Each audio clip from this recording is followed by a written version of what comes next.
আসসালামু আলাইকুম বন্ধুরা, আমার বাংলা ইউটিউব চ্যানেল মাই থিঙ্কের পক্ষ থেকে সবাইকে জানাচ্ছি নতুন একটা রেসিপিতে স্বাগত।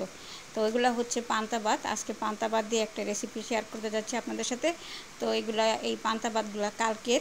তো এই ভাতগুলোকে এখন আমি ব্যালেন্ড করে নিচ্ছি।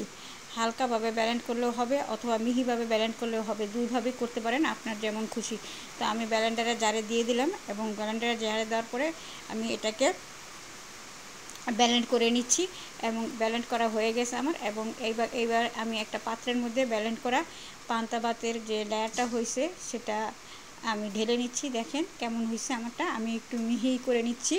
তো আপনারা চাইলে আর একটু কমও করতে পারেন, সমস্যা নাই, সেজন্য নষ্ট হবে না, জিনিসটা সুন্দরই হবে। তো দেখেন অনেকগুলো কিন্তু হয়েছে, এক বাটি ভাত ছিল।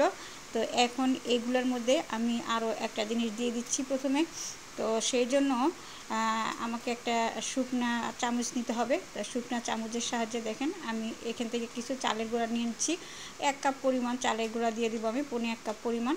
তো দেখেন চালের গুঁড়াটা আমি আস্তে আস্তে ঢেলে নিচ্ছি। এই চালের গুঁড়াটা না দিলে আপনারা ময়দা দিতে পারেন অথবা আটা দিতে পারেন, আপনাদের হাতের কাছে বা ঘরে যেটা আছে সেটা দিয়েই করা যাবে, কোনো সমস্যা নাই। এখন এর মধ্যে আমি দিয়ে দিচ্ছি পেঁয়াজ কুচি, রসুন কুচি, কাঁচামরিচ কুচি, ধনেপাতা কুচি এবং স্বাদ ও পরিমাণ মতো লবণ।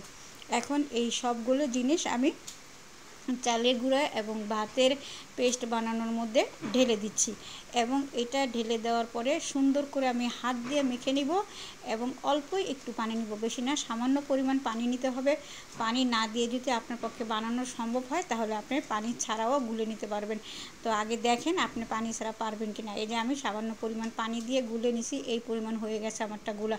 তবে এর চাইতে শক্ত করে যদি গুলে আপনি না পানি দিয়ে বানাতে পারেন তো বেটার, সমস্যা নাই। আপনার যেইভাবে খুশি সেইভাবে আপনি এই চাপটি পিঠা বা রুটি পিঠা বানিয়ে নিতে পারবেন।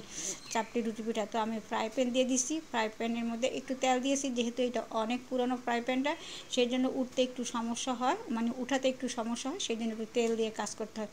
তো দেখেন আমি দিয়ে দিচ্ছি, এখানে আমি 1.5 চামচ পরিমাণ লেয়ারটা দিয়ে দিছি।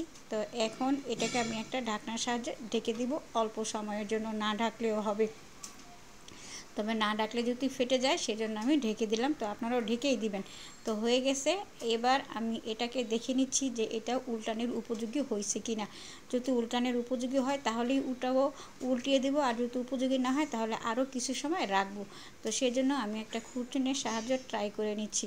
না, এটা এখনও উল্টানোর মতো উপযোগী হয় নাই, সেজন্য আমাকে আরও একটু সময় নিতে হবে এবং ফ্রাই প্যানটাকে এদিক সেদিক ঘুরিয়ে দিয়ে তারপরে দেখেন উল্টিয়ে নিচ্ছি আমি। তো দেখেন এই পাশটা কিন্তু পুরাই রুটির মতো লাগতেছে, মনে হবে না যে এটা রুটি। তো দেখেন রুটির মতো হয়ে গেছে। এখন এটা কেউ বলতে পারবে না যে এটা আমি পানি বাদ দিয়ে বানিয়েছি, বাসি বাদ দিয়ে বানিয়েছি। তো এবার এই পাশটা উল্টিয়ে দেখাচ্ছি। দেখেন এই পাশটা দেখলে মনে হয় যে চাপটি, আর ওই পাশটা দেখলে মনে হয় যে রুটি।